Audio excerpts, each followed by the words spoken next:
call this meeting of Community and Health Services Committee to order for May the 6th, 2025. Before we begin the meeting, I'd like to call on Chair Redmond for some comments. Thank you, Chair Erb. I'd like to draw everybody's attention who is in chambers that there is a book of condolences outside the chamber if you'd like to sign that, excuse me, in memory of Councillor Carrie Williams. And we will each place a rose. Anybody who is within the horseshoe, so this is senior staff and councillors, please follow my lead. But I would like to invite everyone to join in a moment of silence in the memory of Councillor Williams. If you are able to, could you please rise? Councillor Williams will be deeply missed by all of Council, regional staff, and the community, and we collectively send our thoughts to her family at this time as they grieve this unimaginable loss, and we celebrate her life.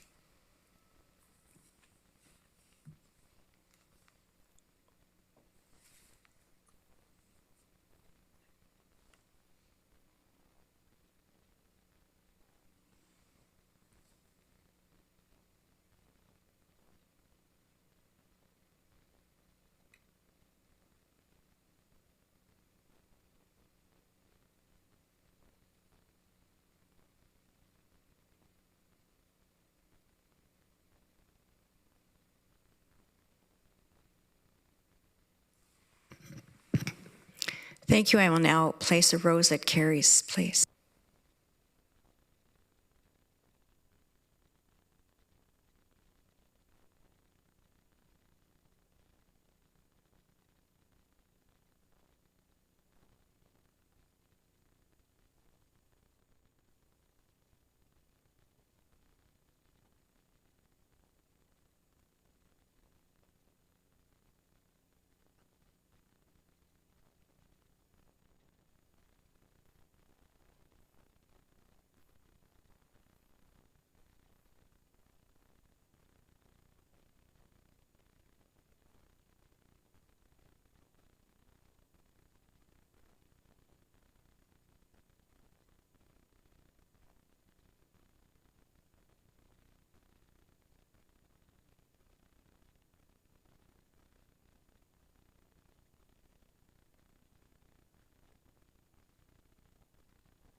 Thank you. Today we'll be hearing from a delegation and considering several items on the consent agenda, and then we will be discussing 3 community service updates. the plan to end chronic homelessness, the racialized women transitional housing program, and the Canada-wide early childcare directed growth and childcare funding. Before we begin, I'd like to invite Clerk Judy Hale to call attendance. Regional Chair Redmond. Present. Councillor Craig. Yep, I see. Actually, I'm here, yes. Chair Erb. Present. Councillor Foxon. Present. Councillor Harris. Present. Councillor Hunick. Go Leafs go, especially Steve Lauren from Waterloo. Thank you. Go Leafs go. Councillor James. Present. Councillor Liggett. Present. Councillor McCabe. Councillor Nowak. Councillor Rodriguez. Present. Councillor Salonen. Present. Councillor Shantz. Present. Councillor Urbanovich. And Councillor Wolf. Present. Thank you. As we begin this meeting, we are again reminded that many of our homes and places of employment in Waterloo region are situated on the land that is the traditional territory of the Haudenosaunee, Anishinaabe, and Chinatown peoples. We recognize and deeply appreciate the historic connection to Waterloo region, and we also recognize the contributions Indigenous peoples have made in shaping and strengthening this community. We are grateful for the opportunity to live and work here and reaffirm our collective commitment to keep the promise that reconciliation takes place through learning and community building with the Indigenous people who continue to live here. We are all treaty people with a responsibility to honor all of our relations.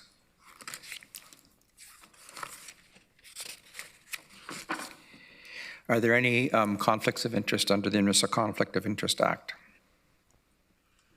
There are none. We have no presentations.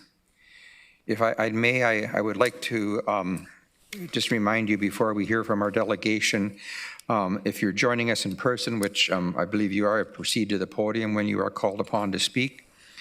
Additionally, some general reminders: if you conduct yourself in any of the following manners, it will result in an immediate removal from the meeting, such as interrupting councillors, staff, or other delegations, derogatory statements about councillors, staff, or others, and hate speech or defamatory comments.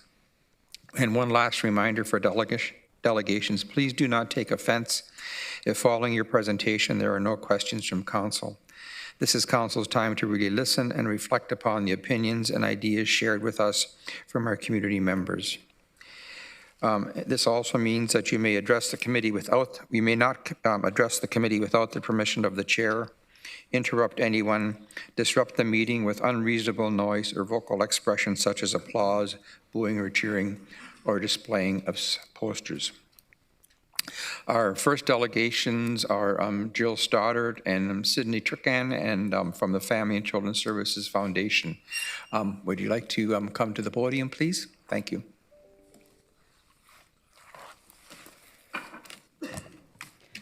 Good morning, everyone, and thank you so much for allowing us to speak to you today.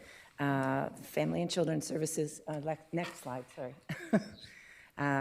So Family and Children's Services Foundation, if you've never heard of us, we've been in this community since 1991, and we provide funding, supports, and services to children, youth, and families in the Waterloo region, helping them heal, learn, and grow. Our commitment to early intervention and prevention complements the work of Family and Children's Services of the Waterloo region, but we are a separate charitable foundation focused on primarily on prevention, and we work with grassroots partners throughout the community.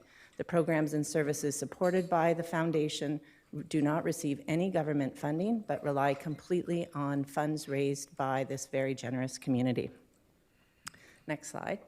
So Lemonade is a new fundraising activity for us. This is the second year. It's a community event where children, families, and businesses across the entire region set up lemonade stands to raise funds. 100% of the proceeds go to sending children in our region to camp this summer and other local resilience-based programming throughout the year.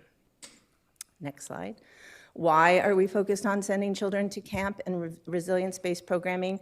Camps and programs like sports and science and other activities provide fun, meaningful activities for children in the summertime who often need a break and need to be able to focus on just being children. They also gain independence from being away from home, from family, and making really powerful, positive decisions on their own. Kids can step out everyday lives and worries. Many of the kids that we work with live in a constant state of not knowing what's coming next, so having a chance to just get away and be kids is incredibly important, as well as building new positive relationships. They can make new friends, learn leadership skills, and take on responsibilities that they may not do in their own homes. And then new worlds and possibilities open up when kids have these opportunities. Next slide. Thank you. And so we're here today to tell you a little bit more about Lemonade and also about our Lemon Twist media event. So on May 21st from 11 to 12 at the Family Center in Kitchener, we're having our big kickoff promotional event where we're inviting students from across the region to come and see who can juice their lemons the fastest. And this is really just an opportunity for the kids to have fun and to have media and community partners in attendance with us to begin our second annual Lemonade fundraiser event this year. Next slide. And so this morning, we are hoping to ask three things. And the first is for your public support of Lemonade Day. So we will be sharing about the cause and about the events and the opportunities for youth and the community to participate in Lemonade Day on our social media channels. And we hope that if we tag the region, that there would be support to help us to promote this message so that more members of our community can know. They might sign up and participate in the event for fun, or maybe support it in other ways that they have capacity for. The second is that we invite all of you to attend our media kickoff event on May 21st to cheer on the kids as they juice the lemons and just be part of that kickoff to our campaign. And our last request is to permit Family and Children's Services Foundation to host a lemonade stand somewhere with high visibility where we can engage with our community and share about the importance of what we're raising funds and awareness for sending kids to camp, like Jill was sharing. So we thought maybe Kitchener City Hall, we have all the supplies, we come, we set up a stand, and we have lemonade for the community to share about our message and maybe raise some funds as well. Next slide. Thank you. Thank you. Are there any questions from council members? Comments? Chair Redmond. Thank you very much for coming. As somebody who's a former board member of FNCS going back quite a few years, I really commend your reaching out into the community. It sounds like you've already made some inroads with area municipalities, and I think that's great. I love the whole network of Kids Helping Kids, and I'm just wondering if our communications team might take it back and find out how we can amp up your message through social media. And maybe the kids that are doing squeezing lemons, lemon juice out of lemons, it sounds a lot like they might have a future in politics. Thank you very much for your support. Councillor Hunick. Thank you, Chair. If one wanted to have a lemonade stand, should they register or how does that work? Absolutely. We make it easy. It's an easy registration online, and then all of the supplies are provided to you for the stand. So you can contact us at the email address provided in the package, and we would be happy to share that link and further information. Okay, just so council knows, I may have a lemonade stand in my office. We love it. Councillor Liggett. Just a question to the clerk. We're not voting on anything here? Like, there's nothing to do with that, otherwise I have to claim a conflict. I didn't realize. Okay, thank you.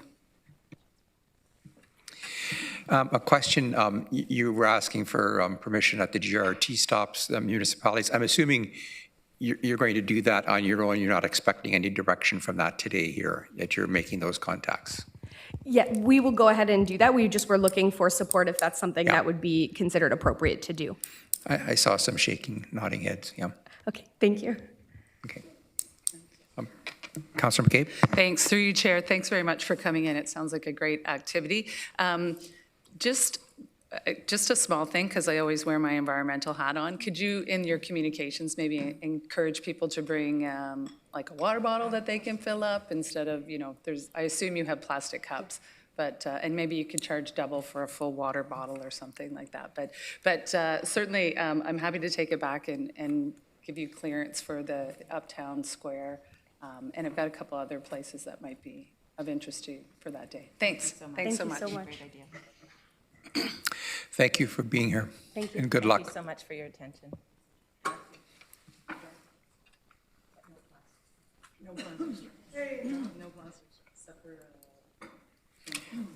Item 6 on the agenda is the consent. If you wish to remove an item from the consent agenda, please indicate so now, as we'll not take questions on consent items unless items are requested to be moved to the regular agenda. The items listed on the consent agenda will be dealt with in one motion. Is there any item that you wish to have removed from the consent agenda? Councillor James? Yes, it is the report on the Youth Impact Project update. Is it simply a question or a comment you have, or you want to remove It's separate? a question for clarification in terms Okay. of the budget. Go ahead. Okay, just if staff can report on the proposed allocated budget for the youth impact. Is this in any connection to current, the swirl that's happening? Like, is this continuing ongoing? Just want to confirm.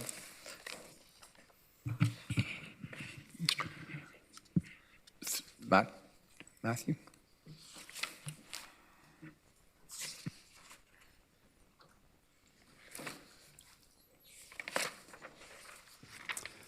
Thank you. Through the chair. Yes, this is the funding that was approved by Regional Council through the motion that you, Councillor James, brought forward.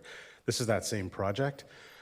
So this is continuing on an annual basis. So this is, after the first year, this is the report on that. So on all the projects that were funded in the first round. Okay, and just for clarification, I've had some youth reach out that were saying they were, indicating they were waiting for, funding through Swirl. I just want to be clear that this is an application process that students with projects will be able to apply for. Yes, so this is absolutely, that we do a competition every year, and youth are invited to come and pitch their ideas to another youth committee that is that listens and judges the other youth proposals. Okay, perfect. Thank you. Thank you. Could I have a mover and a seconder for the move by Councillor James, seconded by Councillor McCabe? Oh, excuse me, Chair Redmond. I just too wanted to highlight that this report, before it just became part of the consent agenda, to say that I think this is good news and really an indication that we are investing in youth and we are engaging them. Could you please use your icons to vote?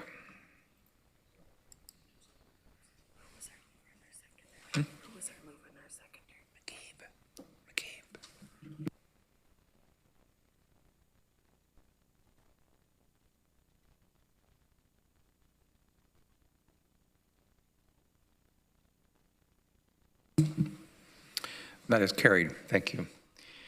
Moving on to the regular agenda, 7.1, homes for all the planned and chronic homelessness. Turn it over to Commissioner Sweeney to introduce this. Hi, thank you, Chair Erb. Good morning, everybody. 2025 represents the first full year of implementation of our planned and chronic homelessness that Council over a number of months reviewed and provided wise insight to get it to the point of approval last year. We committed at that time to coming twice per year to provide an update, so we'll do that today and again in September ahead of the fall agenda. And so I'd like to call two of our colleagues to the podium. Chris McAvoy, who's a familiar face here. Chris's portfolio includes our housing stability system. And Jen Gordon, who's a relatively recent addition to our staff team, and she has leadership for the planned and chronic homelessness and the work that goes through the co-creators. So Jen and Chris, we're in your hands for this presentation, and then we can take questions afterwards. Welcome.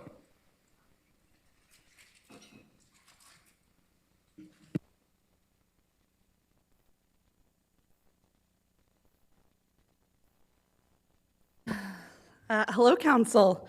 It's with great enthusiasm that we join you this morning to give you a mid-year update on the planned and chronic homelessness.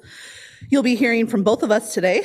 This is the esteemed Chris McLavoy, Manager of Homelessness and Supportive Housing, and I'm Jennifer Gordon, Manager of the planned and chronic homelessness. Next slide. Let me lay out some context for our presentation today. As you may recall, Council endorsed the Planned and Chronic Homelessness, PEC, on April 9th, 2023. PEC is a government community collaborative multi-year plan with the goal of doing systems change work that supports reaching functional zero chronic homelessness across our region. Specifically in this presentation, we're going to narrow in on a few different areas. We're going to talk to you about the outputs from the $10.2 million 2024 budget, some equity work underway by the PEC, and our forthcoming data strategy and the impact of the point-in-time count. Next slide. So, functional zero. Before I launch in, I wanted to give some context around our goal with the plan and to recap on what functional zero is. Functional zero doesn't assume that no one in our community will ever experience chronic homelessness, meaning homelessness for 6 months or more over the past year, and/or having recurrent experiences of homelessness over the past 3 years with a cumulative duration of at least 18 months. What it does commit to is that these experiences will be short, they'll be rare, they will be non-recurring, and that as a community, there will be no more than 3 people experiencing chronic homelessness at any time. To achieve this, PEC looks at how our support systems prevent inflow into homelessness, support people in active experiences of homelessness to move out of that experience quickly, and to ensure that there aren't repeated episodes of chronic homelessness down the road. You will see that inflow, outflow are priority areas for the PEC throughout this presentation. Next slide. I believe you are all familiar with the PEC co-creators. This is a group of folks supporting this government community work. These are individuals and agencies who affectionately call themselves the co-creators of PEC, and a roster of folks with lived expertise. Currently, we have over 125 individuals representing 65 organizations and community groups sitting as co-creators with us. This includes cross-departmental and system representation within the region of Waterloo from public health and employment and income support. Within our PEC process, we are on the cusp of launching our subgroups focused on PEC priorities around systems change, and our coordinating team expected to launch in mid-May. Next slide.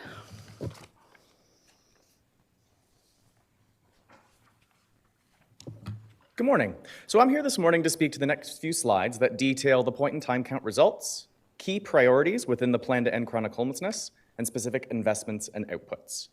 As you may recall, on October the 22nd, 2024, the region of Waterloo and more than 40 community partners worked together to conduct the federally mandated point-in-time count. The point-in-time count, or PIT count, is a community-level measure of sheltered, unsheltered, and hidden homelessness experiences in Waterloo region. They provide a local and national picture of homelessness, and it consists of 2 parts: an enumeration, or count, and a survey that asks questions about people's experience of homelessness. I'd like to give a huge shout out and my sincere gratitude to all of the organizations and direct service staff who participated in that count, and to the co-creators who are part of the plan to end chronic homelessness. Key takeaways, as you see on this slide from the 2024 count, include that 2,371 individuals were estimated to be experiencing homelessness in Waterloo region. Of those included in the count, 1,790 completed the voluntary survey. 78% of those survey respondents reported an experience of chronic homelessness. This is homelessness lasting for more than 6 months, highlighting the growing housing crisis. The point-in-time count also saw an increase in the number of respondents in emergency shelters and transitional housing sites. This speaks to our service expansions within these spaces and with the support of community partners and regional council. So what does this data tell us, and what will we do with it? This data is concerning. It shows what community and co-creators have been concerned about and reiterates what the Plan to End Chronic Homelessness co-creation process has found. The number of people experiencing homelessness in Waterloo region is growing at an alarming rate, consistent with trends experienced across the province and across the country. Ending chronic homelessness requires equity-centered and systems-level solutions informed by the voices of those with lived and living experience. It also confirms that housing is a critical social determinant of health that impacts individuals' quality of life. Housing alone will not end chronic homelessness in our community. So while it is alarming, it's not surprising.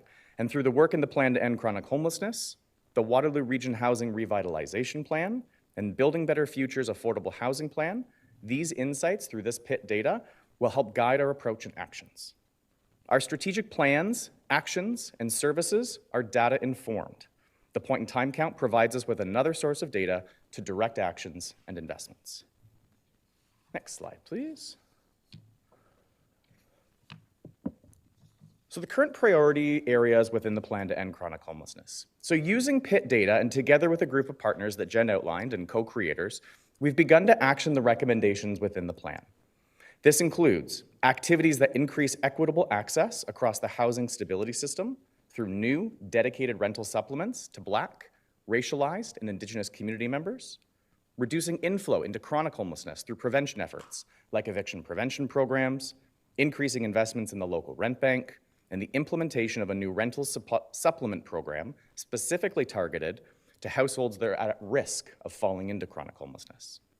Increasing outflow efforts from experiences of chronic homelessness into permanent and affordable housing and supportive housing through investments in fixed and scattered site supportive housing programs, and the development of a data strategy to monitor the outputs and returns on investments into housing programs and services that work towards reaching and maintaining functional zero.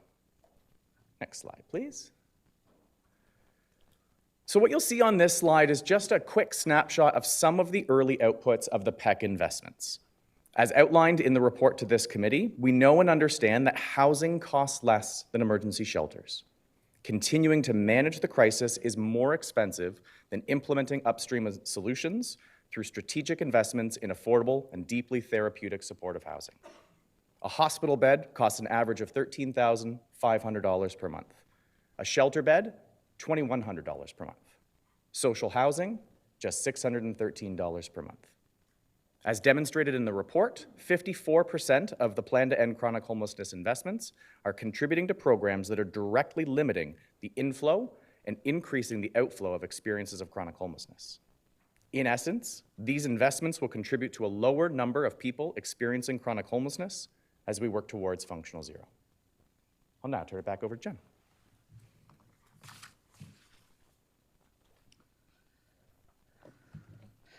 So PEC has its sights set on building equity into our system of support. This has been something that's been raised by co-creators, by members of this council, and by lived experts as central to creating systems change. This motivation has led us to some very tangible examples of where we are growing our system responsiveness to support greater diversity of folks at risk of experiencing chronic homelessness in our region. Some examples that I'm particularly fond of.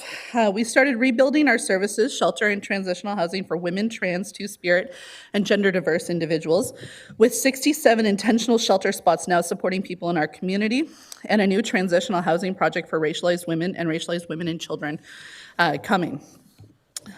We have co-created and set up 151 rent subsidies in collaboration with 27 organizations.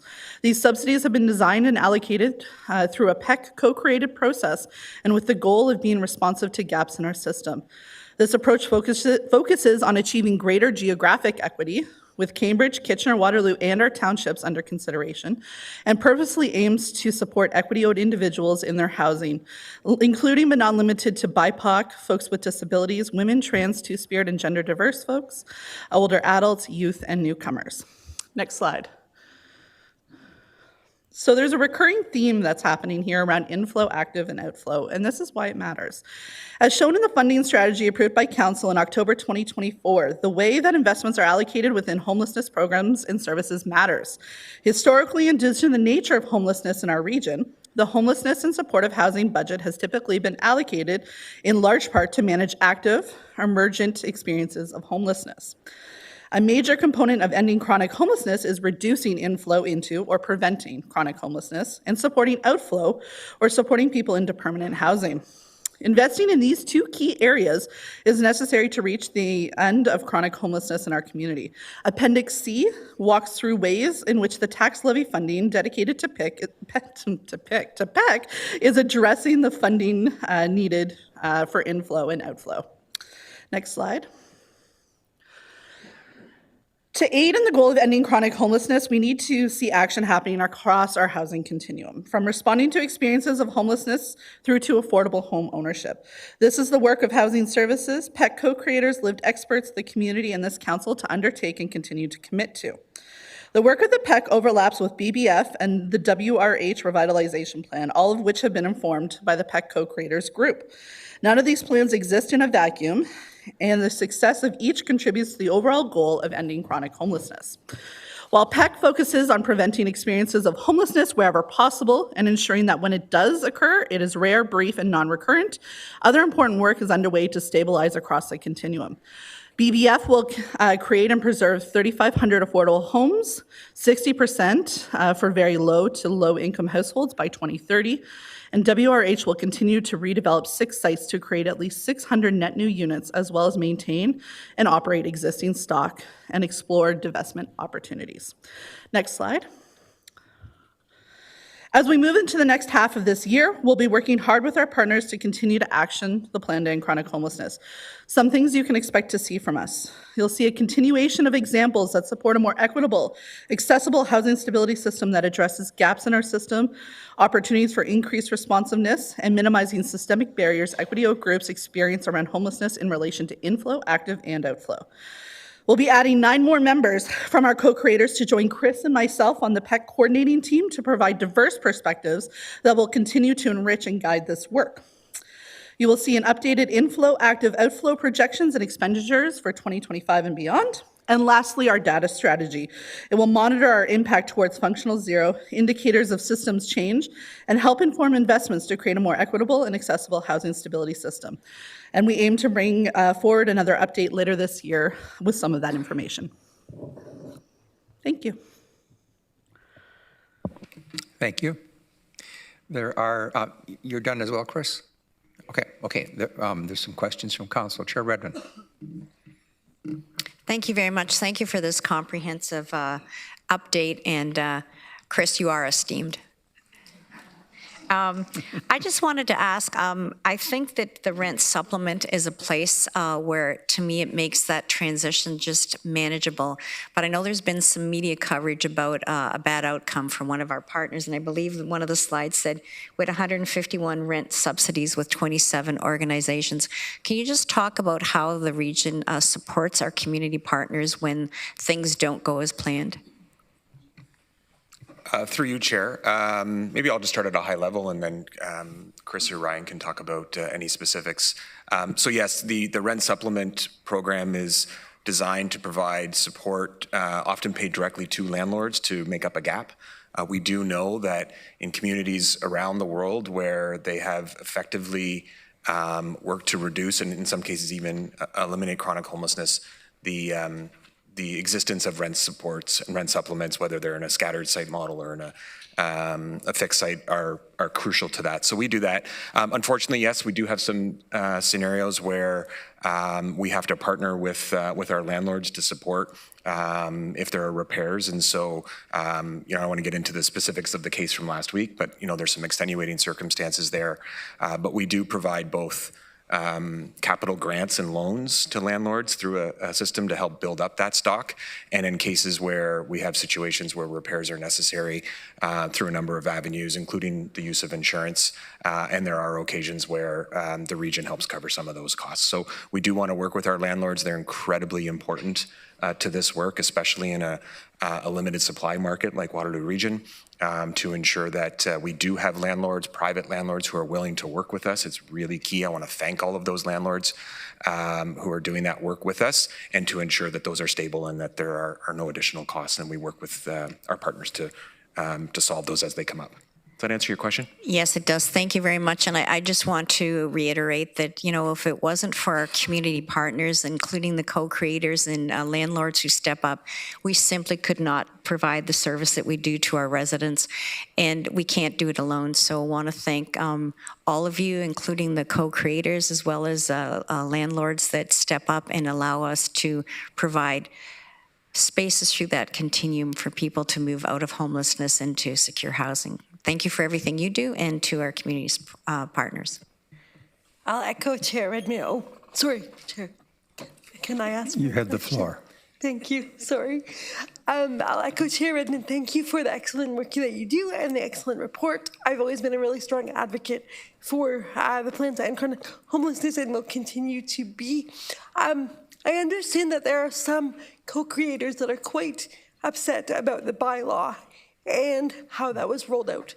And so I wonder if you can speak to what's being done to repair some of those relationships or what we might be able to do to help foster that repair as well. Mr. Sweeney? Thank you, through you, Chair. Thank you, Councillor, for the question.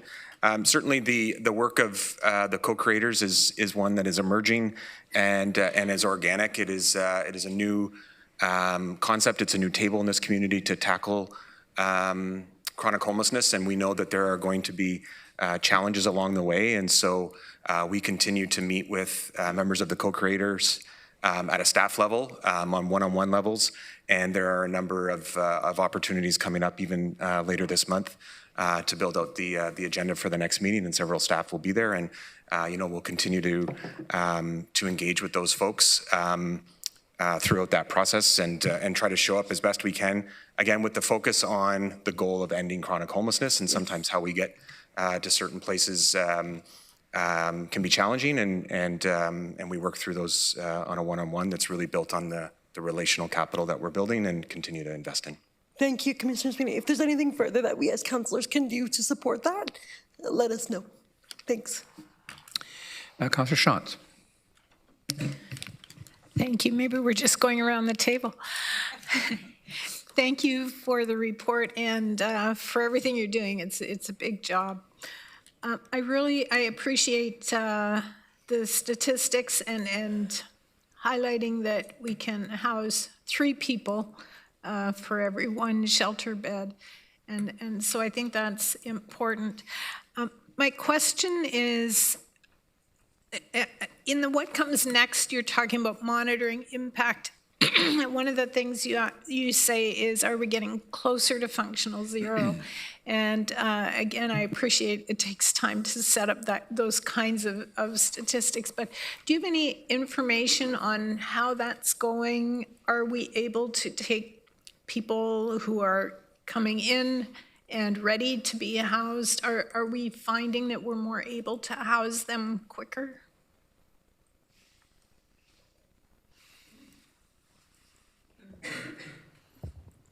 Yeah, excellent question. So through you, Chair.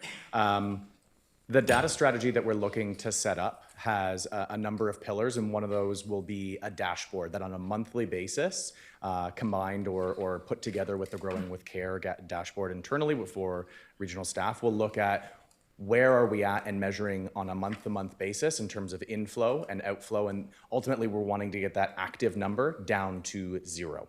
And so what we've seen over the last few years, so outlined within the April 2024 Plan to End Chronic Homelessness report, we saw a 28% in chronic homelessness year over year. We are not seeing that level of growth over the past 12 to 18 months. The number of experiences of chronic homelessness continue to increase, but not at the same level and pace as prior. So in specific investments into rental supplements with paired supports to support people out of experiences of homelessness, investments through Building Better Futures and other programs in deeply therapeutic and affordable supportive housing also supports people out of active experiences.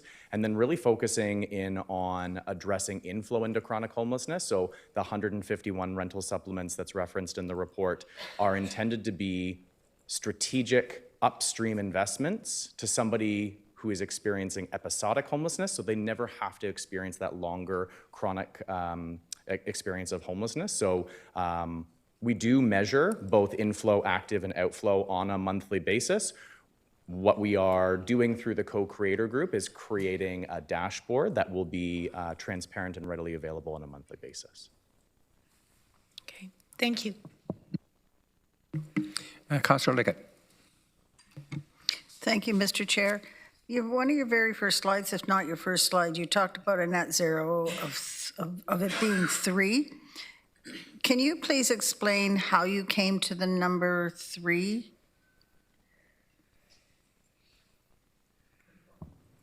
Excellent question. So through you, Chair, that is a nationally recognized definition, I believe internationally recognized definition of functional zero.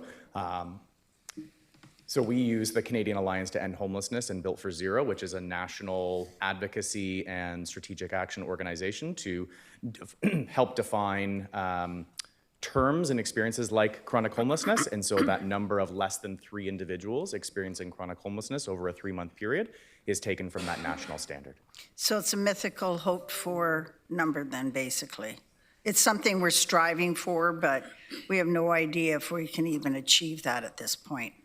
We believe that we absolutely can achieve that. We've seen other countries and other communities achieve functional zero. It's hard to maintain given all of the social pressures and kind of different factors that come into experiences of homelessness. The stagnation of social assistance rates over the last number of years, a deep housing crisis, affordability crisis. But we do believe that functional zero is possible.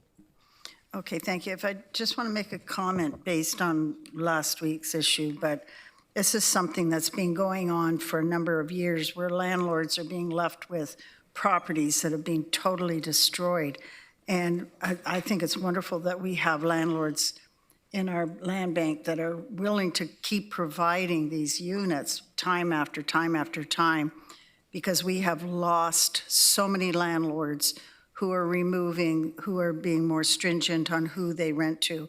So I just want to say, until we get our mental health and addictions problems under control and more supportive housing for people, we are going to continue to lose landlords not being able to add more of them to our bank. And that really concerns me. And that's my question too, why the 3? Because I don't think we can achieve it if this keeps happening over and over.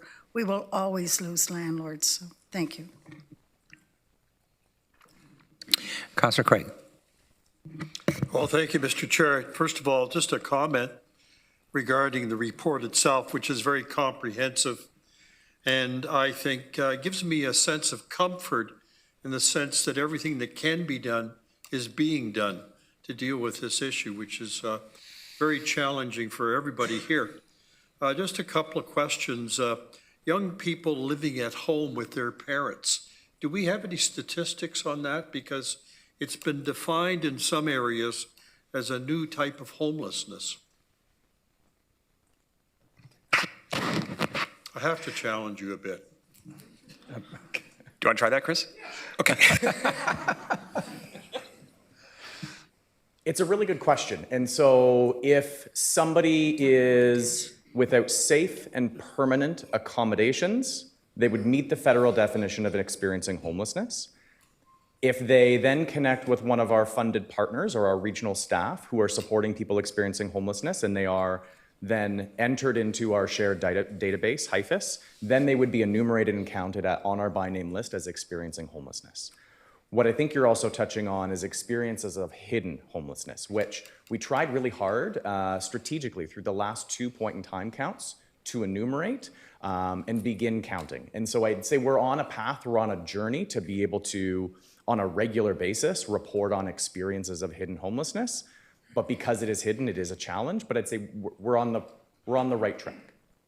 Okay, thank you very much. No, I appreciate it, Mr. Chair. Also, if I may, you made some commentary about the cost of shelters and the cost of hospital beds and so on.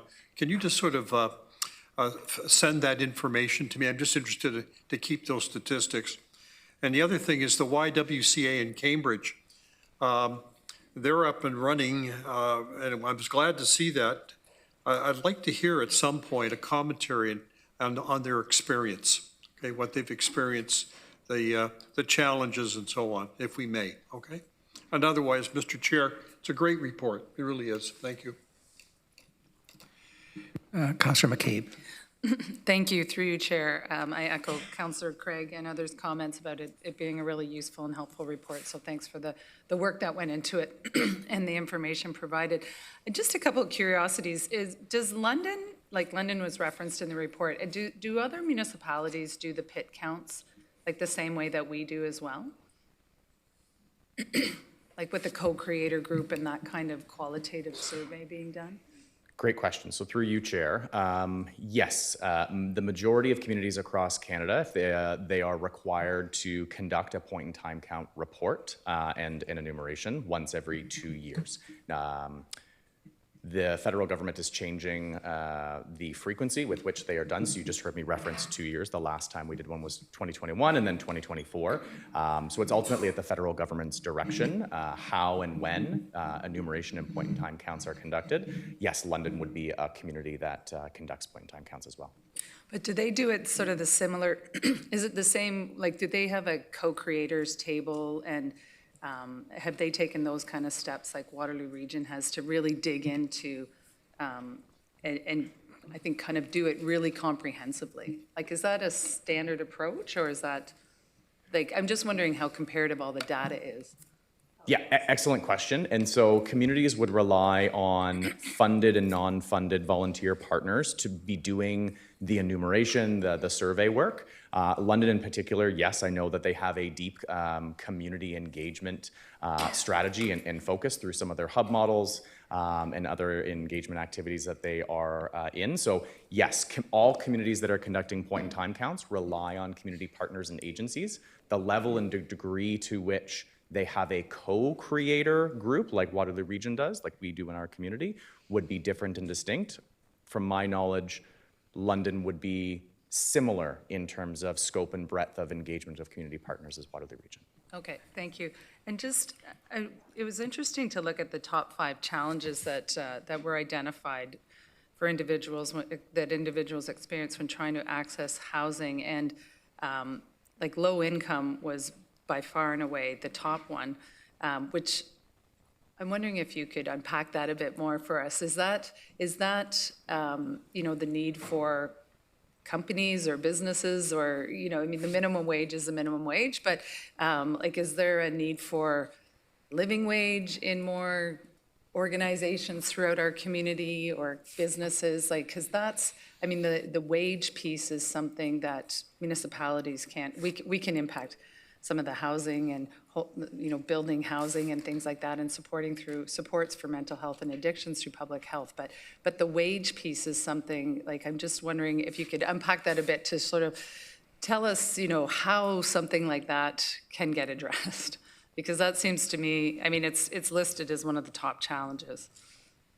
Absolutely, another excellent question. And so through you, Chair, what we see through some of the survey responses through the point-in-time count is both the breadth and depth of systemic barriers that lead to experiences of homelessness. These are provincial, national, international, systemic challenges with root causes deep in our colonial history, I would say.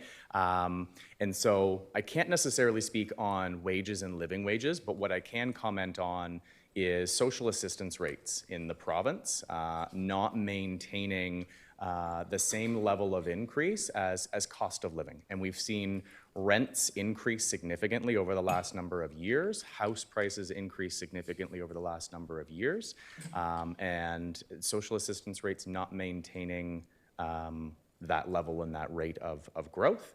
And so you have those two things coming together to collide to create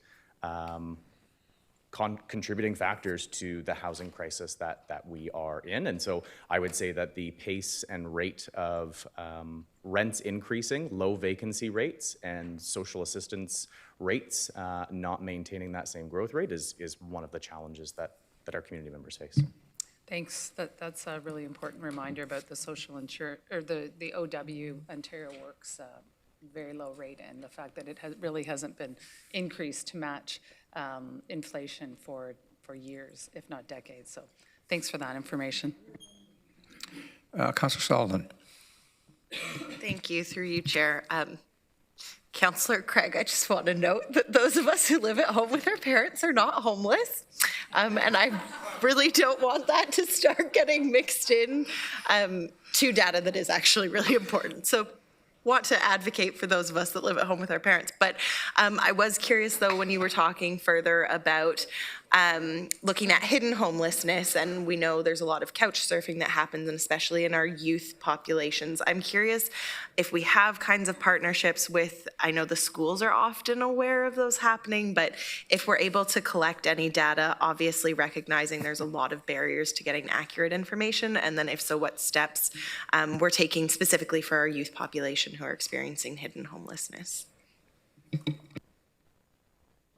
Yeah, excellent question again. So through you, Chair.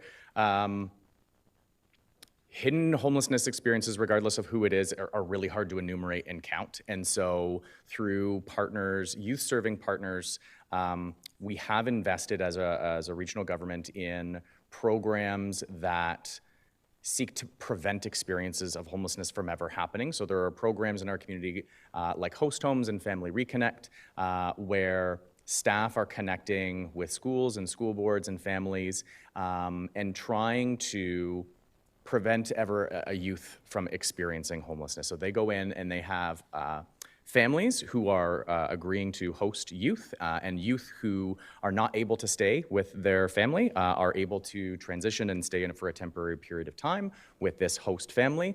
Reunification supports are always prioritized so that youth can go back and live with their family, or another permanent and affordable accommodation. So we do strategically invest in programs that look to prevent youth experiences of homelessness.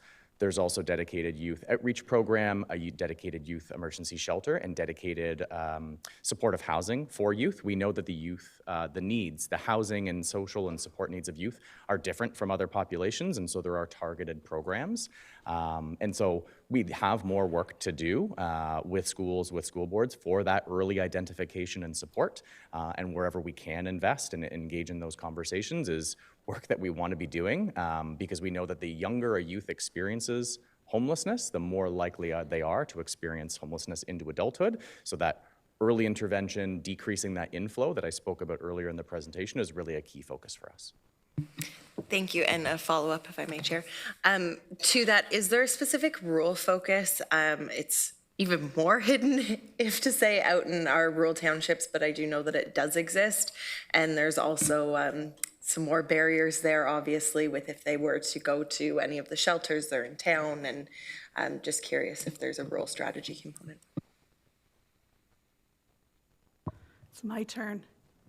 Yes, is my answer to that. Along the co-creators, we have a number of very active, very impressive and determined voices, bringing our rural agenda into all of the elements of our plan. And slated as a priority among co-creators for this year is to engage in a rural strategy, a co-developed rural strategy, which will allow us to move from hey, remember us, into direct action and responsiveness for that. So, Councillor Wolf?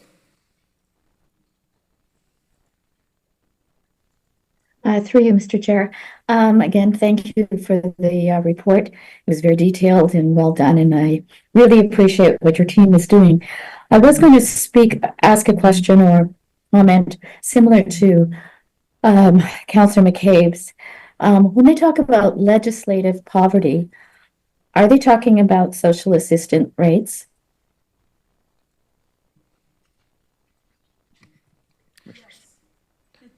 So, Councillor Wolf, I guess I'll just pick up on Councillor McCabe's comment, Chris's comments, and your question. I think what I would say to Council is to go back to one of the original key findings in the development of the plan to end chronic homelessness, which was actually around the narrative of homelessness. And we know that the experiences of homelessness are often a symptom of greater societal cracks that Chris alluded to a number of times. So income security writ large is in our current iteration of the point in time count, which is not a completely fulsome data set in every experience, but we do know that for the people that we spoke to on that day, the number one reason they cited for their experience was a lack of income security. And so I think as an order of government, as a society, we have to continue to focus on efforts that are as upstream as possible and support people who are experiencing those things, but also remembering that we're dealing with a symptom of some greater societal ills, including lack of income security for many, many people who live in our community. Yeah, because I think people don't realize sometimes, for instance, OW is 7,200 a year, and the poverty line is around 22,000 a year. So it's like a huge gap. It's not a slight gap. And I wonder also, whenever, especially as a city councillor, whenever we tried to put affordable housing in a neighborhood, there was always a big backlash. Didn't want affordable housing. And I can see this with, trying to convince landlords. And I think a lot of it is how we stereotype those needing affordable and the homeless.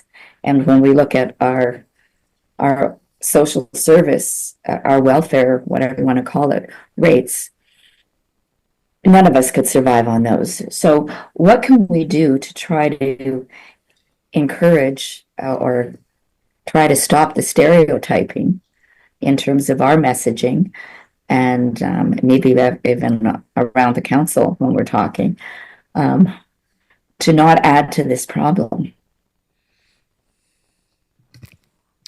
So I think part of the answer to that is the conversation that we're having today and the work that we are doing to bring data-informed decisions and data-informed strategies to the work. Chris alluded to and Jen alluded to the next version of this update will highlight some of the work we're doing from a data perspective and focusing on having conversations around this table, the horseshoe out in the community around the systemic challenges that we're facing with. There's sort of the myth of the single cause is a real thing here in this work. And so we just have to focus on the system while also making sure that our interactions with individuals experiencing homelessness recognize their humanity and work with folks on an individual basis with their unique needs. And I think the plan to end chronic homelessness is rooted in that. And so I think we're moving in the right direction from a narrative perspective. Thank you.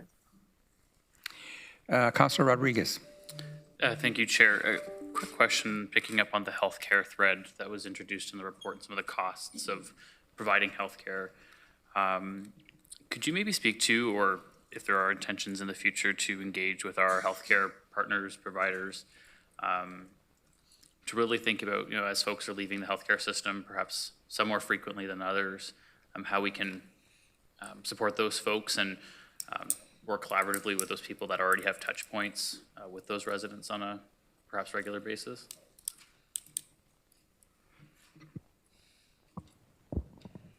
Thank you. And so through you, Chair, I'll start off, and then Jen, if you have any other comments.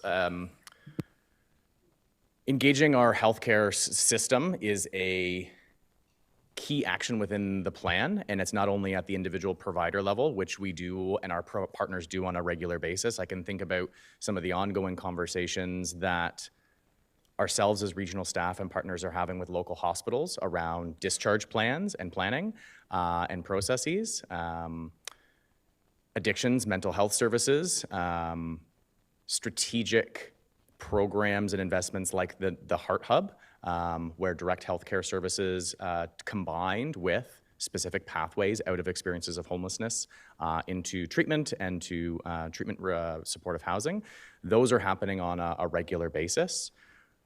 Two of our key healthcare system partners are our local Ontario health teams, the KW4 and the Cambridge North Dumfries, with whom we have engaged throughout the plan and planning process. In fact, there are some system transformation team conversations and work happening right now within the Ontario health teams that Jen and myself, as well as some other housing partners, are sitting on those tables talking about discharge planning, integrating health and housing into specific shelter and supportive housing models. So it is an ongoing collaborative conversation, both I would say at the strategic level within the plan and within the co-creator group, as well as the practical level, like talking about what does it mean to have discharge planning for folks experiencing homelessness, and how do we do that better between outreach and shelter and housing and healthcare partners. Yeah, I'll just add to that. Through our community safety and well-being plan, there's also a number of discussions going around how to support folks leaving hospital settings or with enhanced needs. And also just to shout out to the realities of an aging population and the need to do really intentional intersectional work around seniors and supporting that. Whenever you cross systems, there's a lot of work to be done and a lot that gets in the way too, right? Like, this is why we haven't solved all of the systemic issues at this point. So we're weaving in where we're invited, we're bringing conversation where it's important, and looking at finding the change makers within all of these different spaces, and also recognizing the fact that it's not a universal experience across our urban centers and our townships as well. So, key priority area. That's a great update. Thank you so much. So we are now going into our second round of questions. Chair Redmond. Thank you, Chair Erb. This may be under the heading as a public service announcement. I just wanted to indicate that the region is and has for years been a living wage employer. Actually, the City of Cambridge led the charge. And if we're wondering what we can do, we absolutely need to advocate for better levels of social assistance through Ontario Works and disability funding from the provincial and federal government. But we also can look at our own house and decide a living wage is a really equitable way to go. For anybody who's listening or watching and doesn't know, it's calibrated every fall. It is based on a basket of goods that escalates depending on what the cost of living is in the region of Waterloo or whatever area you're from. And it is a really wonderful way to continue to lift people up as the cost of living increases. Thank you. Councillor McCabe. Thank you, and thanks for that reminder, Karen. And the City of Waterloo is also a living wage employer for the last couple of years, so that is really important. So thanks for the PSA. Just wondered if you could, a quick question about the funds that we get from province, federal government, and then as well as our own local taxpayers. Could you just, do you have off the top of your head a percentage of how those buckets break down?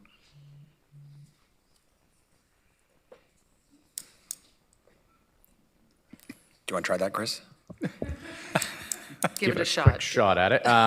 My short answer is, so through you, Chair, my short answer is no, I don't have the specific figures in front of me. One of the largest buckets is local tax levy funding, followed by provincial funds, followed by federal funds. That would be my short and I think best answer off the top of my head. Yeah, the vast majority of funds within the homelessness and supportive housing portfolio comes from local tax levy, but I also know that the wider housing services budget, which the majority of is invested in housing and in supportive and affordable housing. I can't comment on that and would turn that question back over to yourself, Peter or Ryan. Yeah, maybe we can circle back with some. Sure, that would be helpful. Yeah, it would just. Yeah, I don't have them up on my screen at the moment. Pardon? I just don't have them on my screen at the moment, but we can get you that. Yeah, and just my follow-up to that is this a similar way that housing and homelessness programs are funded across the country? The short answer is no. We have a unique model here in Ontario where the role of the service system manager is housed within local municipalities. In other jurisdictions, and most, in fact, are at a provincial level.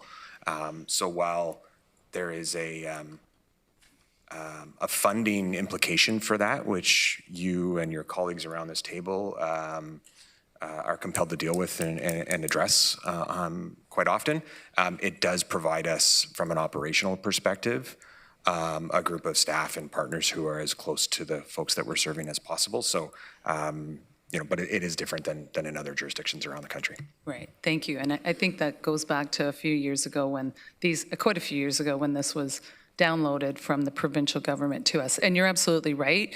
We're closer to the ground, and we have excellent partners and community and staff that can manage it. But really, again, it's about funding, and we need the funding support from the federal and provincial government. Thanks. Councillor Hunick. Thank you. In follow-up to Councillor Wolf's comments, inadequate social assistance rates indeed cause legislated poverty, and I'm so thankful to Chair Redmond for highlighting that we do mention the need to raise social assistance every year at AMO. I'm looking to Chair Redmond and those of you who will be helping prepare notes for AMO this coming year. I'm hoping that we could also highlight the links between inadequate social assistance and homelessness, inadequate social assistance and domestic violence, and so many other things that the region puts resources toward to help solve. Thank you. Councillor Shantz. My comments were similar to the last several speakers. I think we're sort of all on the same page, but I would add in addition that I remember a number of years ago having a discussion around the table about doing the right thing, and as a result, I believe we here in Waterloo Region put more of our own tax dollars into the system than most other municipalities. And I think it's important to be able to articulate how much that is, especially for us when we advocate, but even at the staff level, you know, to the extent that you're talking to your other partners, where we're putting money into the system and a business case for why we're putting it in and what the expected return on investment, I think, would be. So I just want to remind staff and us to keep that in mind as we're doing our work. Thank you. Councillor Foxon. Thank you, and through you, Chair. Listening to all the good work you've done and are doing, I want to remind you of that. I think we get bogged down with the negatives. And there is only one taxpayer, whether they pay at provincial level or at our level. But what really matters is the heart of the people that do the work. And you are compassionate and determined, and I'm very proud of you all. So thank you. Councillor Liggett. Thank you again, Mr. Chair. We at Cambridge also pay a living wage, and I'm very proud of that. And I believe that came through Councillor Wolf, the initial motion when that happened. So thank you for making us proud of that decision we did, Councillor Wolf. I want to say, you know, there's a lot of information in this that's really good meat for us to take away and absorb. And the work isn't done by us. We make the final decisions, but the work is done by all of the partners. So I thank everybody, including yourselves, for doing all of this. I have a question to do with the challenges to access housing. In the top 5 that you've listed in the main report, not on your slides, you've got poor housing conditions. Could you please expand on that? What does that mean?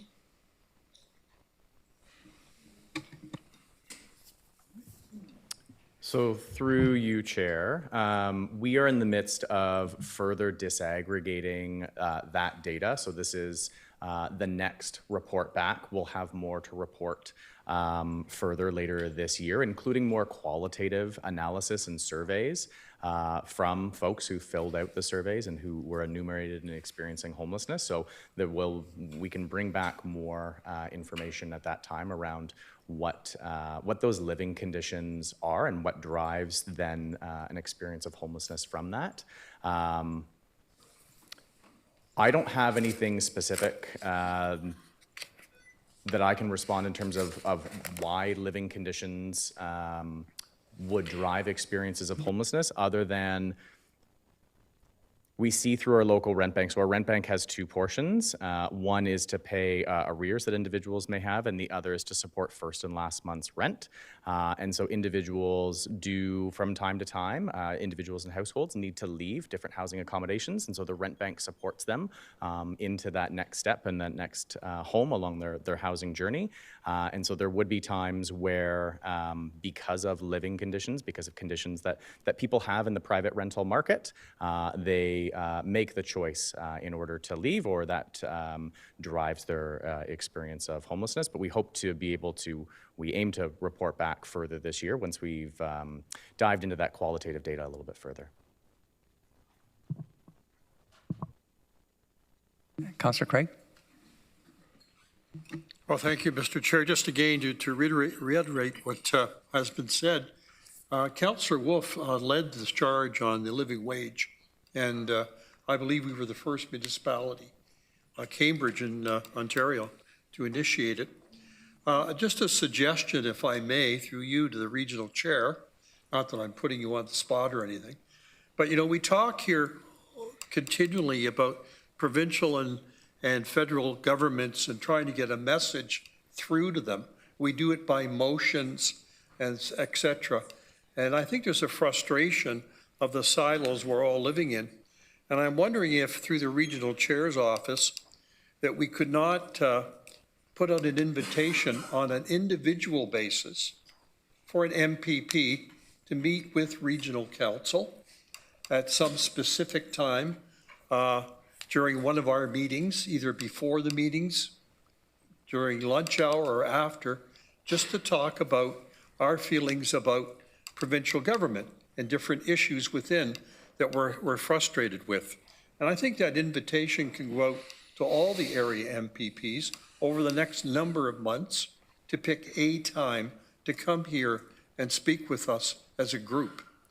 And I think it would lessen the frustration that we feel about a number of issues regarding legislation, regarding finances, regarding the problems that we're having.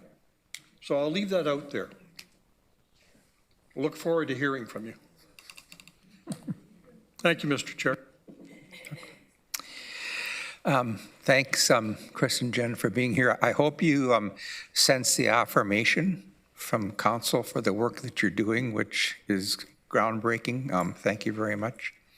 The two key things in the report for me have been the work that you're trying to do in prevention to flatten that curve, and the equity-based work, which is laying the foundation for the work that has to happen, and that the future building, the future work we're doing it in an equity-based lens. And so thank you for that, and thank you for being here.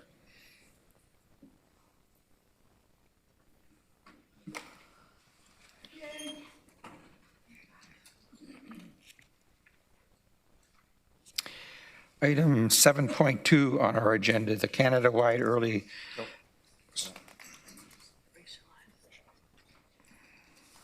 Oh, sorry. 7.12, racialized women transition housing program. Again, call on Commissioner Sweeney to introduce that. And I'm just going to pass it over to my colleague Ryan to introduce this for information report. Thanks, Peter, and through you, Chair Erb.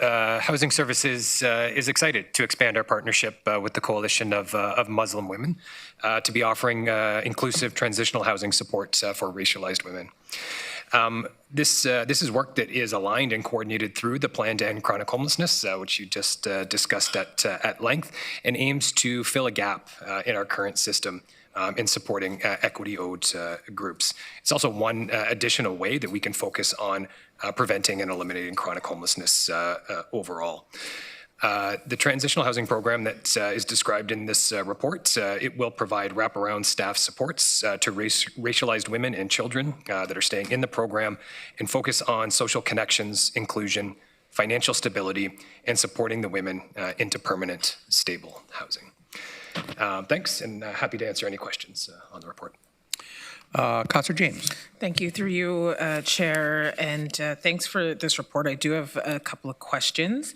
I'm happy to see that there's intent with equity-seeking deserving groups. I just have a question of clarification. When you refer to racialized, do you have disaggregated data on specific racialized groups that will be benefiting from this? Thanks for the question, Councillor, and through you, Chair. So part of the work that Mr. McAvoy just mentioned through our analysis of the point in time count, we do have existing disaggregated data. So we know that this type of housing in our community is a gap in our existing system. And as the program gets up and running and operational, it's further data and data that we will be keeping and using to inform our decisions going forward when it comes to this work of ending chronic homelessness. Okay, just a follow-up, Chair. With regards to the partnership, so the region would be the manager of the housing, the Coalition of Muslim Women would be there to provide support. Are there partnerships with other groups that support, be it racialized, equity-deserving groups? I'm conscious of the 30-odd% that represent racialized groups and equity-deserving groups, and where is there partnerships and alliance that can be part of this, if that's part of the conversation at this point? Through you, Chair. Yes, we have quite a few different partnerships with agencies that support equity groups in this community. Many of them form part of the work of the co-creators and sit on that table. And to the first part of your question, yes, so we are the funder in this scenario for this particular program. The Coalition of Muslim Women will be providing the support services and running the program and operational aspects of it. And there's also a third party involved in that partnership with the private sector. The housing component of it is owned by HIP Developments, and they've been a partner previously with us as well. So between those three groups, this is a partnership between the three of us to do this work. Just you'd oblige, one more quick question, and I just want to confirm that in terms of the support, it is not religious focus. It's be it multi or it's coming from a non-religious perspective in terms of the support with this partnership? Through you, Chair, that is correct. This is a non-religious basis that the services will be provided for. The program is open to racialized women, regardless of faith. Okay. Councillor McCabe. Thank you, and really excited about this partnership, and thanks for your work and trusting the region to do this work in partnership with the Coalition for Muslim Women. It's a really positive sign. I'm just curious about what the partnerships, where or who they're with in Waterloo. You mentioned HIP Developments, but are there other? I'm just curious about who those partners are. Through you, Chair. So the three partners that I mentioned are specific to this one project overall. Are you looking for other agency partnerships or private sector? Just to clarify. If let me just find it here.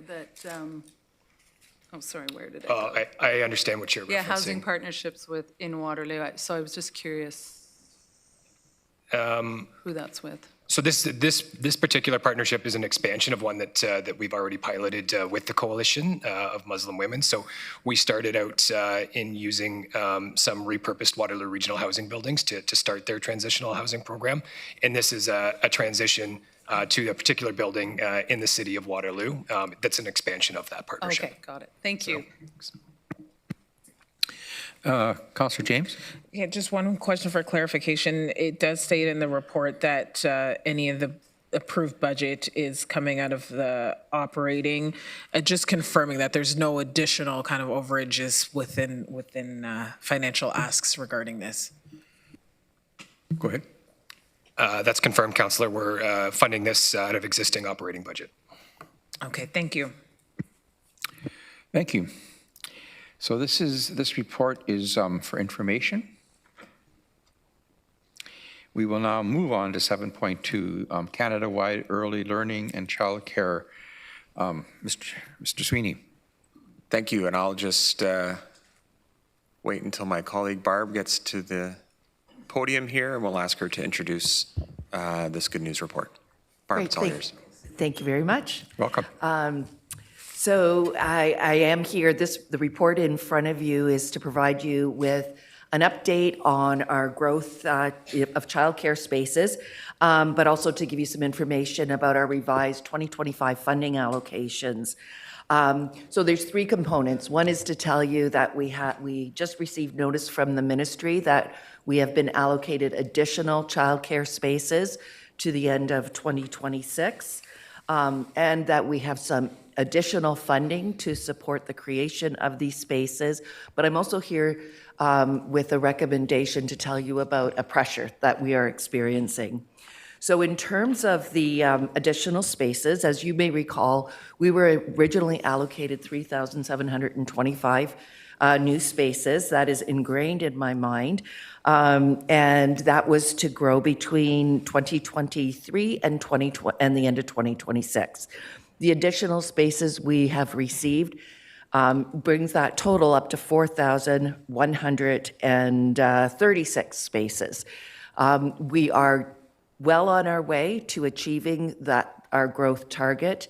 Our original growth target, we were also well on our way, and so we are not concerned about being able to actually create these new spaces. You may recall in 2024, you had supported our request to request additional spaces, and so we are really pleased to announce that that was successful, and we have received more spaces. As much as this is all really exciting, we know that the demand well exceeds the availability of spaces. And as childcare has become less expensive, more available, increased awareness about what licensed childcare is, demand has continued to rise. And so prior to CWELC, we had about 5,500 children on the wait list waiting for childcare in this community. Today, that number has increased to 13,000 children, with 8,700 indicating that they are looking for care immediately. We will be launching we will not. We have launched a enrollment application for new providers to provide childcare to fill these spaces. It will be a full and transparent process through a request for proposal process, and that we have communicated widely with both our current and with prospective providers. I should note, though, that our hospice target has changed, and that in Waterloo Region, we are required that 90% of our spaces created since 2024 must be in the not-for-profit sector, with 10% being able to be in the for-profit sector. Based on our growth predictions that we've done already, that means there are about 15 spaces left for the for-profit sector, with the remaining going to the not-for-profit sector. And again, we have had lots of interest from the not-for-profit sector and anticipate that that won't create any barriers for us. I also want to tell you about some new funding that that has been announced. We have received $1.6 million in additional Canada-wide early learning and childcare startup grant funding. This brings our total over the last few years of startup funding to $19 million that has come into this community to support operators in opening childcare. There was a new infrastructure fund announced that was an agreement between the Government of Canada and the Province of Ontario, and that will bring in an additional $6.3 million to support the creation of new nonprofit childcare spaces. One question that folks often ask at this point is, what about the workforce? Because I know you've all heard that there are workforce pressures in early learning and childcare. We continue to advocate to the province to look at and consider a wage grid to support childcare, early childhood educator wages. They certainly have increased since this work began, but they are not at the level that they should be given the education that early child educators must have to be able to do this really important work. We've also launched a local workforce task group to work together with our childcare operators to create strategies to increase workforce recruitment and retention, also working closely with our local college, Conestoga College, which does offer early childhood education programs. The area that I want to tell you about that we are concerned about is a bucket of funding that we receive under what's called local priorities funding. And that funding is primarily there for the purpose of providing childcare fee subsidies and special needs resourcing services so that children living in low income and children with special needs can fully participate in childcare as well. As we grow, we know that the need for this funding and these supports will also increase. Unfortunately, it has been shared with us from the province that we should expect that budget or that funding line to be flatlined, using their terms. We are concerned, we're okay in 2025, but we are concerned that as inflation continues and as we continue to grow, that there will not be enough funding to support children with special needs or children that need childcare fee subsidy. And therefore, we have put in the recommendation asking council to request from the province an increase in that funding area that will be responsive to growth. So that's generally what's in the report. Open to any questions that you might have. And we have a few. Councillor Huna. Thank you, Chair Erb, and thank you, Barb. It's always good to see you, and I'm really excited to learn about the extra spaces for ELCC. I know that will address a much-needed issue in our community currently. Like you, I'm concerned about the flatlining of special needs and low-income subsidy, and so I wonder if you could speak to us further about what ministry is responsible for that and what advocacy you're looking for. How much funding do we currently get? How much funding do we need to keep doing what we're doing well? So it is the Ministry of Education that provides our funding. All of our funding comes through the Ministry of Education.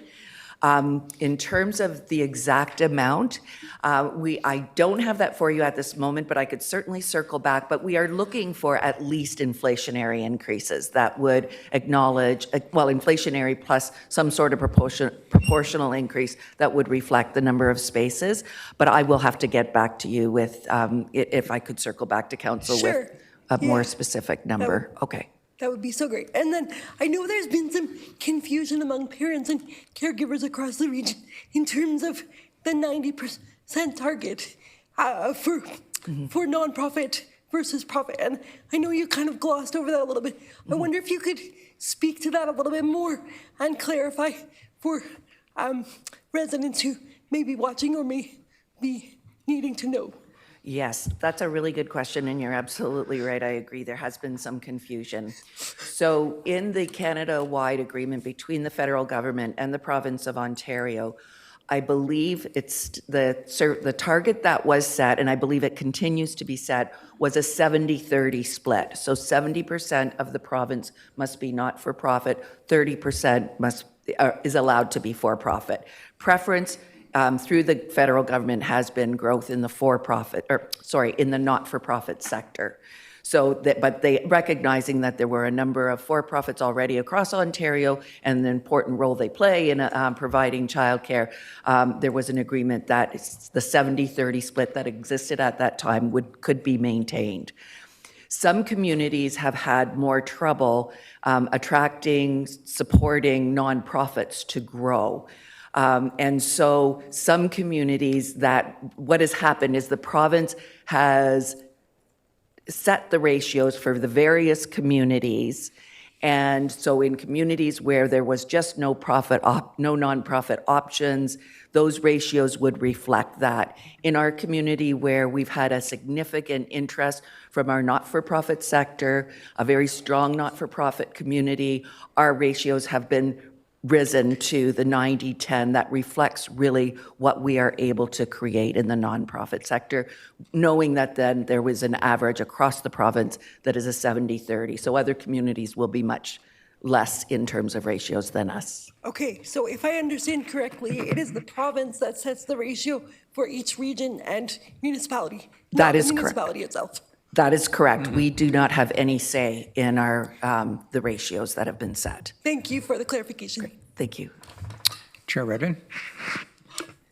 Barb, it's always great to see you, and this sounds like good news. I've been an elected person long enough to know that when any provincial or federal government gives you money, you say thank you very much. Absolutely. I'm sort of concerned about the funding, the first tranche you were talking about that ends in 2026. Do we have a reasonable expectation that that will continue? Is there a reapplication?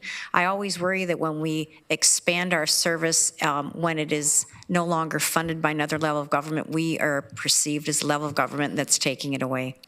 Yes, so there is current negotiations happening between the federal and the provincial governments to enter into the next phase of the Canada-wide program. So I believe most provinces have signed off with the federal government, but it is still being negotiated between Ontario and the federal government. So anything we can do to help advocate, please just let us know, because we do talk to ministers at both levels. There was a glitch in the application process, and specifically with the school boards is my recollection. I'm forgetting the name of the program. I'm assuming that that glitch has now been ironed out so that these new spaces are readily available to people who want to apply as they're provided. Yes, yes, they are. That has been worked out. Thank you. Thank you. Councillor McCabe? Thank you. Through you, Chair. Thanks for the report and the work on this really important issue. I'm just curious about the ability to get the spaces as quickly as possible, because obviously there's a really tremendous need, as you've outlined. And I'm also just thinking of places of worship in our community, which we know there's a process that we have in place, working to identify which ones may be looking at some of their reuse of existing facilities, often for housing. But I'm just curious if, and I understand that some people may not want to go to a place of worship, whichever type it may be. I fully get that. But is there a process, or is there an opportunity to work with some of them that may have places already that we can leverage, or how do they fit in, or do they fit into this program? They absolutely do fit in. That's a really, really important question. So let me start by saying the single most difficult challenge that childcare operators are facing is finding affordable and appropriate space for licensed childcare. Under the Childcare and Early Years Act, there are some really stringent requirements for the location of childcare and the surrounding environment, as well as the building. And in addition to that, the cost can be a real burden. In Waterloo region, we have really taken an all-in approach to finding childcare space. So the childcare operators in this community are all working on building relationships, making connections, finding childcare space that is suitable, with challenges. And unfortunately, in some areas where childcare is needed the most tend to be the areas where it's most difficult to find an affordable, appropriate space. So it's certainly a challenge. Now, most of these folks are early childhood educators themselves. I am one as well. And I got to tell you, we're a resourceful group, and we will turn whatever stones we need to find what we need to find. So there's this first thing that is going on where childcare operators are looking for locations. We too are looking for locations that we can connect operators together with community folks to create new childcare space, including churches. And actually, there might be a couple coming up that you're going to hear about in the not too distant future where locations have been secured. You may recall about a year ago, we brought a report forward saying, can we please look at regional lands and regional space? We are still asking that. I mean, we've managed to leverage the former Christopher Children's Center, which has now become Gonaqueo Indigenous Child and Family Center. Excuse me, which is really exciting. We're also working with considering how modular childcare might fit into the picture on lands that are not in use. I am here, though, to say as well, you've given me, this is a great segue, to say to our the cities and the townships to ask you to please, if you could consider space within, that are city-owned or township-owned that might be suitable for putting childcare either on or in, because that is one area that I think we have not tapped as well as we could have yet. And I mean, we do have the great example, I'm looking at Councillor Shantz, we do have the great example in Woolwich where Creative Beginnings has created a childcare program in a building in Woolwich, in Elmira. Thank you so much. So all this to say, yes, we are working on finding whatever we are able to. It is definitely an all-in approach. The other thing we are working on is talking to businesses to see if, there might be some vacant space that is available as well. So my team is working on it as well as the greater community. Did that answer your question? Yeah, more than answered my question. Thank you very much, and we'll definitely keep that in mind. Really appreciate the fulsome response. Thanks, Barb. I don't see any other sorry, Councillor Unick. Sorry, Councillor, I just thought of one. If a place of worship would like to become a designated childcare space, what should they do? Call us. So I would suggest they contact Children's Services here at the region, and we can help connect them with, have discussions with them and connect them with a potential childcare provider. Maybe you could include that in your email to council. Will do, yes. Thanks. Councillor Harris? Yeah, hey, thanks. Appreciate all the work that your team is doing. I know we've had a lengthy discussion and, about childcare here in the region, going back to, the decision that we made to get out of that directly and be simply the system, administrator, I suppose, or whatever the proper term is. So I'll have to just throw that in there. You spoke about that 90% not-for-profit and the 10%. I'm just curious on that 10% allocation. Are we seeing leverage up to the full 10%? Like, is that maxed out? Yes, it has maxed out. So, I think obviously, and the 90% for not-for-profit, those spaces haven't been completely allocated, or are they maxed out as well? Not yet, because we just have sent out our application. Right, yeah. But do you expect that they will be? Yes, they will. Yeah, I mean, look, I know as a parent with 3 kids in childcare and talking to many parents about childcare in the region over the last 6 years or so, it is a very big decision when it comes to geographic, right? I mean, we all want to, get our kids close to home, and the private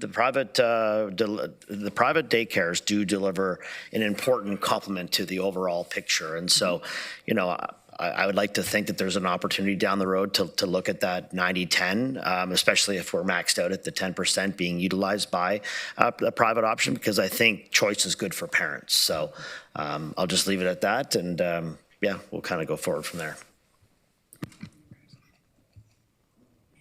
Thank you, Councillor Harris. Just want to make sure that council understands that is a mandated ratio from the province, and so we're working within the direction of the province. So if that needs to shift, or is a conversation about that, would require that conversation with the province and the feds. Okay, thanks, Barb. Thank you. The recommendation is proof of good advocacy on behalf of you and the region for the additional funding and the spaces, and hopefully that advocacy can continue to bring that 13,000 number down of the children that are on the waiting list. I'm looking for a mover and a seconder. Moved by Councillor Hunick, seconded by Councillor Rodriguez. Could you use your e-scribe button to indicate your support?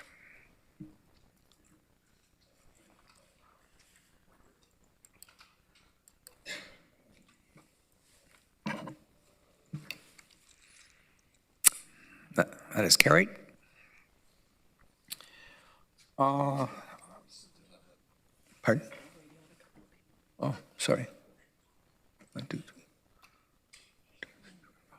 10. 10, 14, who are we waiting for? Councillor Liggett, you support, you're in favor?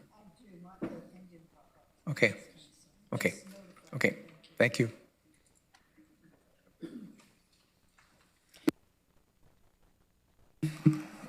Item number 8, Councillor Committee Tracking List. There are currently no requests. Is there any other business? No other business. Our next meeting is on July the 10th. And now I want to consider a motion to go into. June the 10th. What did I say? July. July. Well, what's wrong with skipping a month? Consider a motion to go into closed. Do I have a mover and a seconder? Moved by Councillor Hunick, seconded by Councillor Shantz.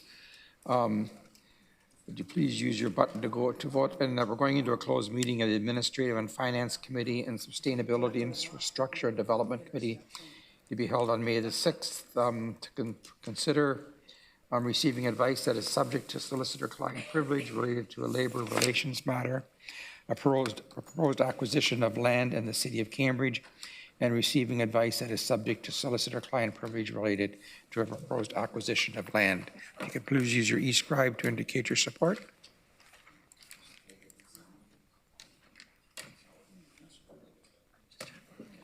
You're in favor again, Councillor Liggett. The button's not working. Is this the motion to go into close? Yes. It's not working. Okay. I am in favor. You're okay with that? Pardon? Carried. That's approved. Thank you. Can adjourn. We have a motion to adjourn. Moved by Chair Redmond, seconded by Councillor Shantz. Use your e-scribe button to indicate your support.